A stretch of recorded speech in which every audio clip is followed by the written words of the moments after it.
आखिर किसने रची बागेश्वर धाम के खिलाफ साजिश? किसने दी है पंडित धीरेन्द्र कृष्ण की सुपारी? कौन दे रहा है बागेश्वर धाम को चुनौती? बागेश्वर धाम पर उठे सवाल तो कौन हो रहा है मालामाल? क्या है माया नगरी का बागेश्वर कनेक्शन? आज हम बागेश्वर धाम सरकार के खिलाफ षड्यंत्र का एक बड़ा खुलासा करने जा रहे हैं। एक ऐसा खुलासा जिसे जानकर आपके पैरों की तले जमीन खिसक जाएगी। आप ये जानकर हैरान हो जाएंगे कि कैसे आपकी भावनाओं के साथ खिलवाड़ करके कोई अपना उल्लू सीधा कर गया। आपको बताएंगे कि कैसे लाखों रुपए की सुपारी सनातनियों के सबसे बड़े झंडाबरदार बन चुके बागेश्वर धाम के खिलाफ दी गई थी। माया नगरी मुंबई, जहां स्क्रिप्ट, लाइट, कैमरा और एक्शन की भरमार है, जहां से ना जाने कितनी कहानियां हर रोज बुनी जाती हैं, ना जाने कितनी साजिशें हर रोज गढ़ी जाती हैं, लेकिन माया नगरी में रची गई एक ऐसी साजिश जिसने पूरे देश में भूचाल ला दिया। वो साजिश है बागेश्वर धाम सरकार के खिलाफ। वो साजिश है पंडित धीरेन्द्र कृष्ण शास्त्री के खिलाफ।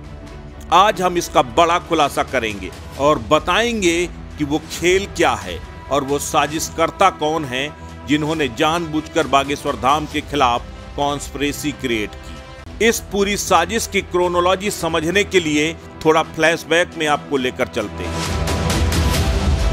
कथा के मंच से पंडित धीरेन्द्र कृष्ण शास्त्री ने कभी पठान के विरोध का ऐलान किया था। जरा इसे सुनिए। मैं सौगंध है पूरे भारत के लोगों को, तुम्हें शपथ है, जो सनातन का विरोध करे, चाहे वो नेता हो या अभिनेता हो। देखो, तुमने एक अभिनेता की फिल्म करी थी, बाइकॉट से सारो जो है कलावा बांधन लगो, तिलक लगाऊं लगो। इस बयान के बाद ही देश में पठान के खिलाफ बाइकॉट करने की मुहिम तेज हो गई।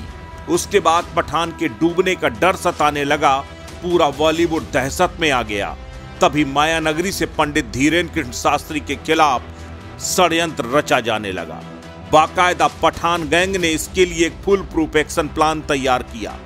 जब नागपुर में बागेश्वर धाम महाराज की कथा चल रही थी, तभी अचानक श्याम मानव प्रकट हो जाते हैं। उनकी अंधश्रद्धा निर्मूलन समिति एक्शन में आ जाती है। उन्हें चैलेंज किया गया, 30 लाख रुपए देने का ऐलान कर दिया गया। यह सब कहां से हो रहा था? महाराष्ट्र से। कुछ इस तरह से हो रहा था मानो लग रहा था कि जनता के बीच में अविश्वास बन रहा है, इसलिए सवाल उठ रहे हैं। अब जरा सोचिए, जिस संस्था की हैसियत 30,000 की नहीं, वो 30 लाख का इनाम कैसे घोषित कर रही थी? आखिर इतनी फंडिंग उसके पास आई कहां से? दरअसल ये सब कुछ पर्दे के पीछे से कोई और ऑपरेट कर रहा था। इतना ही नहीं, जितनी तेजी के साथ ही मीडिया ट्रायल शुरू हुआ, बड़े बड़े नामी मीडिया संस्थान बड़ी बड़ी खबरों को छोड़कर बागेश्वर धाम सरकार में दिलचस्पी दिखाने लगे। बागेश्वर धाम के इंटरव्यू की होड़ लगने लगी। एक तरफ बागेश्वर धाम कटघरे पर खड़े थे, खुद को बचाने को, खुद को सच साबित करने की जद्दोजहद कर रहे थे, तो दूसरी तरफ पठान बुलंदियों के झंडे गाड़ रही थी।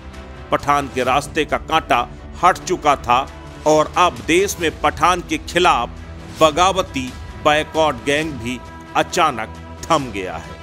तो क्या ये सब कुछ जानबूझकर हुआ? तो क्या ये वाकई में किसी की साजिश थी? ये बड़े सवाल हैं। अस्त्र न्यूज के लिए ब्यूरो रिपोर्ट।